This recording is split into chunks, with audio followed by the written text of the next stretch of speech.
గారి పేరు మీద అట్లాగే మేనేజర్ పేరు మీద A1 A2లుగా రాత్రి 9 గంటల ఆ టైంకి ఎఫ్ఐఆర్ నమోదు చేసి 11వ తారీఖున కోర్టుకు పంపించారు. అట్లాగే 10వ తారీఖున జాయింట్ కలెక్టర్ గారు, కృష్ణా జిల్లా జాయింట్ కలెక్టర్ గారు ఈ నోటీస్ మీద సంతకం పెట్టారు. ఇది వారు 4వ తారీఖు రాసిన లెటర్. ఇది ఈ నోటీస్ మీద సంతకం పెట్టారు. ఈ నోటీసు శ్రీమతి జయసుధా గారికి, అట్లాగే మేనేజర్కి, వీసీ అండ్ ఎండీకి, district manager, district magistrate and కలెక్టర్కి, superintendent of police Bandar taluka Machilipatnam రాశారు. For information station officer, RDO, tahsildar వీళ్ళందరూ కూడా తల కాపీ పెట్టారు. దాంట్లో వారు ఏం చెప్పారంటే, మీ దగ్గర స్టాకు వేరియేషన్ కనపడుతుంది, 3708 బస్తాలు. కాబట్టి దాని తాలూకా మీరు పెనాల్టీతో సహా కలిపి 1,70,50,800 జమ చేయండి 3 రోజుల్లోపు అని చెప్పని నోటీస్ మీద సంతకం అయితే పెట్టారు. కానీ దాన్ని శుక్రవారం 13వ తారీఖు శుక్రవారం మధ్యాహ్నం 2-3 గంటల మధ్యలో, 2 గంటలు 3 గంటల మధ్యలో గోడౌన్కి ఎవరో ఒక అతను వచ్చి అంటించి వెళ్ళారని చెప్పని గోడౌన్లో ఉన్నటువంటి సెక్యూరిటీ గార్డు అప్పటికే 10వ తారీఖు ఎఫ్ఐఆర్ నమోదైన దృష్ట్యా మా లీగల్ టీం ఇవన్నీ కూడా బాధ్యతలు తీసుకుని న్యాయ సహాయం కోసం వారందరూ కూడా, లేకపోతే ఇదంతా కూడా రికమెండేషన్లు ఇస్తూ తిరుగుతూ, వారికి ఎప్పుడైతే గోడౌన్ దగ్గర సమాచారం వస్తే వారి ప్లేడర్లు వెళ్ళి చూసి ఆ శ్రీమతి గారికి అప్పటికే అంటే ఆవిడ ఇంటిమేషన్ చేయటం, వెంటనే అంటే అనిపించింది, ప్లేడర్లు నాతో చెప్పింది, మేడం గారికి కూడా చెప్పామండి జయసుధా గారికి, ఉద్దేశపూర్వకంగా 10వ తారీఖు సంతకం పెట్టినప్పటికి కూడా 13వ తారీఖు శుక్రవారం మధ్యాహ్నం బ్యాంకు టైమింగ్స్ అంటే bank operation timings edge of the మూమెంట్లో నోటీస్ అతికిచ్చి, తెల్లారి శనివారం బ్యాంక్ హాలిడే, ఆదివారం బ్యాంక్ హాలిడే కాబట్టి దీన్ని ఏదో ఫెయిల్ చేయాలనేటువంటి ఉద్దేశంతో దానికోసం అంటించినట్టుగా కనపడుతుందండి అని చెప్తే, సరే ఎన్ని తిప్పలు పడ్డామా, ఎన్ని పిల్లి మొగ్గలు వేశారా నా భార్య, అందరూ కలిసి కుటుంబ సభ్యులు, ఆవిడ చివరికి ఆ డబ్బుల్ని ఫెయిల్ అవ్వకూడదు అనేది చేసుకుని ఆ డబ్బుల్ని జమ చేసి జాయింట్ కలెక్టర్ గారికి లెటర్ ఇస్తూ, ఆ లెటర్లో కూడా వారు చెప్పడం జరిగింది, కేవలం నైతిక బాధ్యత తీసుకుని మీ యొక్క ఆదేశాలని గౌరవించడానికి మాత్రమే ఈ డబ్బు జమ చేస్తున్నాను తప్పితే మీరు దాంట్లో ఎట్రిబ్యూట్ చేసినటువంటి లేదా ఆరోపించబడినటువంటి ఏ నిందలు కానీ ఏ కార్యక్రమాలకు కానీ మేము అంగీకరించట్లేదు, మేము డినై చేస్తున్నాము అవన్నీ కూడా చెప్తూ వారికి లెటర్ కూడా ఇవ్వటం జరిగింది జాయింట్ కలెక్టర్ గారికి. అంటే జయసుధా గారు తరపున వకీల్ గారు, ప్లేటర్ గారు వెళ్ళి జేసీ గారిని కలిసి అందజేయటం జరిగింది.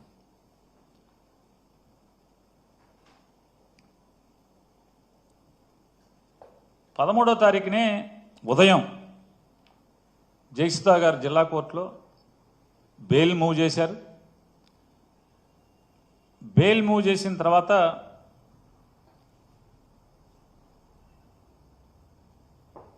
ఉద్దేశపూర్వకంగా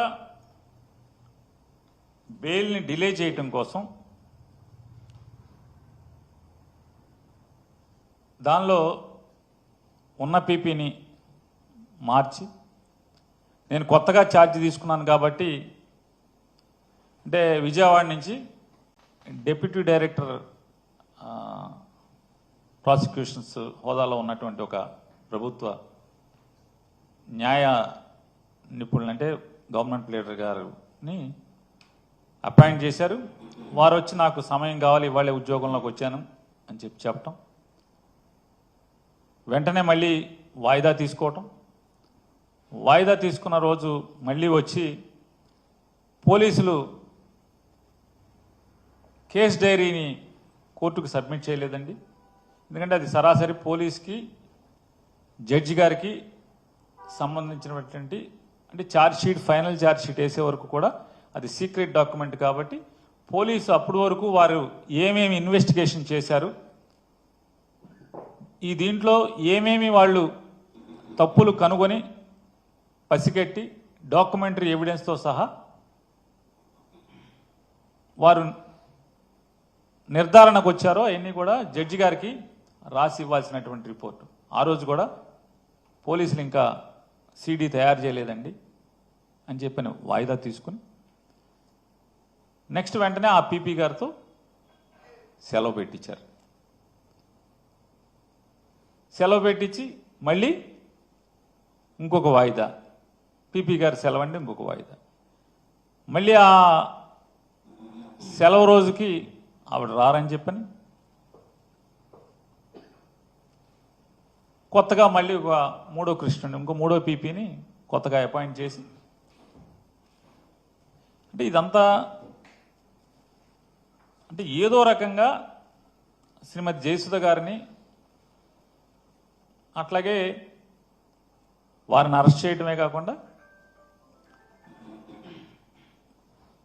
పేర్ని నానిని కూడా ఖచ్చితంగా అరెస్ట్ చేయాలనేటువంటి రాజకీయ కక్షతో ఈ కార్యక్రమాలన్నీ చేసుకుంటూ వస్తున్నారు. ఇదైతే అంటే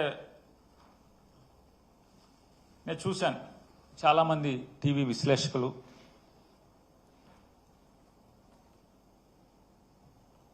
అట్లాగే మంత్రులు ఏడి పేర్ని నాని ఏడి, ఎక్కడికి వెళ్ళిపోయాడు, మాట్లాడే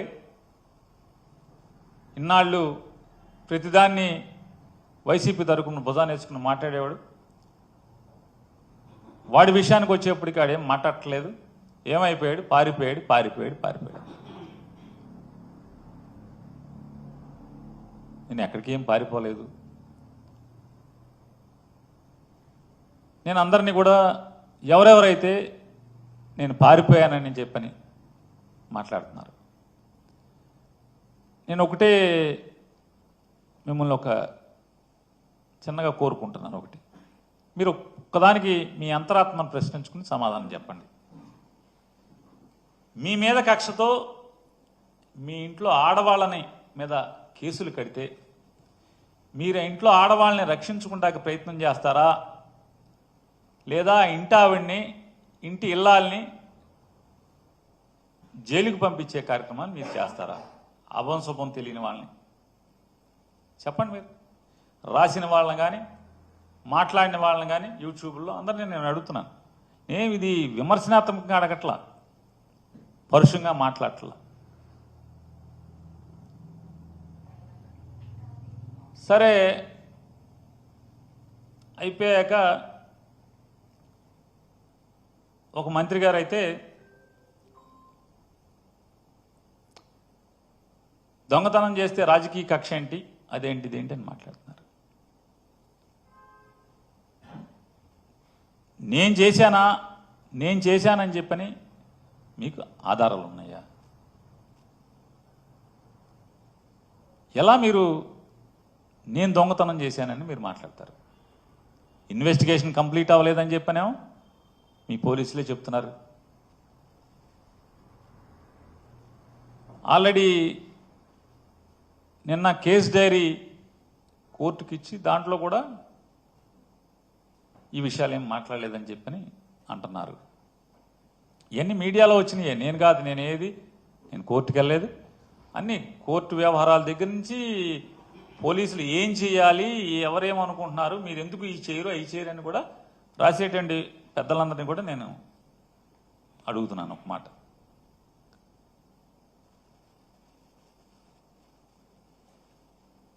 కేవలం అద్దెకి ఆశపడి గోడౌన్ కడతమే తప్పితే అద్దె వస్తుంది, దాని మీద లోన్ ఉంది, ఓ 3 ఏళ్ళో 4 ఏళ్ళకో లోన్ తీరిపోతే తర్వాత ఖర్చులు పోను వచ్చేది ఉంటే సరే చచ్చిపోయే వరకు బతకడానికి సరిపోద్దని కట్టింది తప్పితే తప్పుడు పనులు చేద్దామని కాదు కదా. నిజంగా తప్పుడు పనులు చేయాలంటే ఇదే కావాలా? ఇది చేస్తాడు ఎవడన్నా? ఇది చేస్తారా? పోనీ నేనేమన్నా పిచ్చోడినా, లేకపోతే హ్యాబిచువల్ అఫెండర్నా? నేను అలవాటు పడిపోయినటువంటి నేరస్తున్నా?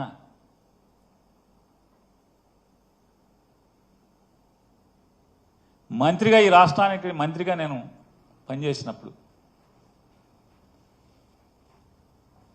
వెనకలికి పెద్దలు చెప్పిన సామెత ఉంటుంది కదా, మంచోడి మొహమాటం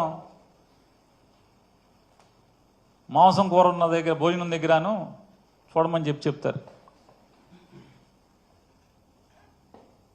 అంటే నాన్ వెజిటేరియన్ తినేవాళ్ళలో సామెత అది.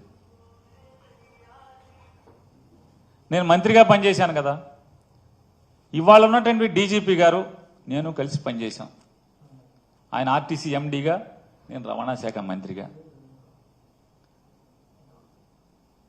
నేను వారి అంతరాత్మనే ఒకసారి అడగమంటున్నాను. మనం కలిసి పనిచేసినటువంటి ఆ కాలంలో పేరుని నాని అనేవాడు మీకు ఎక్కడన్నా తప్పుడు పని మీకు చెప్పటం కానీ,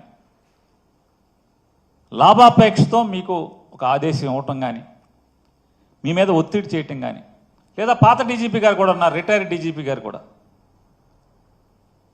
వారిద్దరూ నేను కలిసి పనిచేశాం. ఏనాడన్నా ఒక